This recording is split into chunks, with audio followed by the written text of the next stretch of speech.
बिस्मिल्लाहिर्रहमानिर्रहीम। मेरा नाम शुएब अहमद है और मैं गुज़िश्ता 30 सालों से कराची साइकियाट्रिक हॉस्पिटल में बहैसियत माहिर नफ्सियात अपनी खिदमत सरअंजाम दे रहा हूँ। आज हम कुछ बात करेंगे आपसे डिप्रेशन के बारे में, जिसको हम उर्दू में यासियत के नाम से पहचानते हैं। हम रोज़मर्रा ज़िंदगी में अक्सर व बेशतर उदासी, मायूसी, अदम तवज्जोही, भूख का ना लगना, नींद का ज़्यादा आ जाना या कम आ जाना और जहन में ख़ुदकशी जैसे ख़यालात का आ जाने जैसी अलामतों से कभी कभी गुज़र जाते हैं। ज़िंदगी में आम तौर पे जब हम इन अलामतों से गुज़रते हैं तो ये हमारा आम यासियत और उदासी कहलाता है।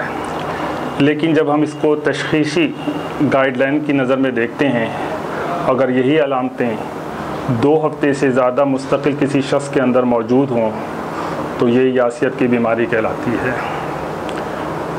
जब यासियत की बीमारी किसी शख्स को हो जाए तो हमारी पहली ज़िम्मेदारी होती है कि हम उसका इलाज कराएं। तो जब हम इसके इलाज के बारे में बात करेंगे तो यासियत का इलाज यानी डिप्रेशन का इलाज अद्वियात के ज़रिए, साइकोथेरेपी यानी गुफ्तगू के ज़रिए, हॉस्पिटल में दाखिल रहकर और इलेक्ट्रोकन्वर्सिव थेरेपी के ज़रिए हम कर सकते हैं। आम तौर पे ये देखा जाता है, सुना जाता है कि लोग कहते हैं कि मुझे तो कोई सदमा नहीं है, मुझे तो कोई परेशानी नहीं है, तो फिर ये अलामतें क्यों हो रही हैं। तो इसका मकसद ये हुआ कि बाज़ औक़ात लाज़मी नहीं कि हमारी ज़िंदगियों में कोई सदमा, कोई परेशानी, कोई दुख और गम हो तो उसी की वजह से डिप्रेशन हो। डिप्रेशन बाज़ औक़ात बग़ैर किसी वजूहात के भी हो जाता है। तो लिहाजा हमें कोशिश करनी चाहिए कि जैसे ही हमें इस किस्म की अलामतें हमारे रोज़मर्रा की ज़िंदगी में हमारे अज़ीज़ व क़ारिब, हमारे बहन भाइयों, हमारे दोस्तों में मौजूद हों तो हमें कोशिश करनी चाहिए कि उनको फ़ौरी तौर पे नफ्सियाती इलाज की तरफ माइल करें।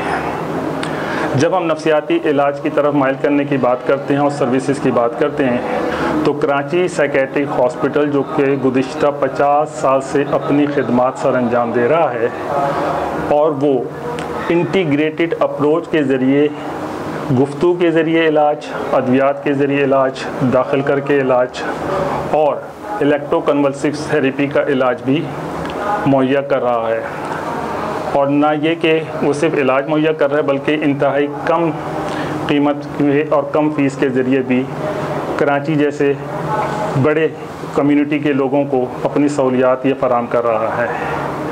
तो जैसे ही हम ये देखें कि इर्द गिर्द में हमारे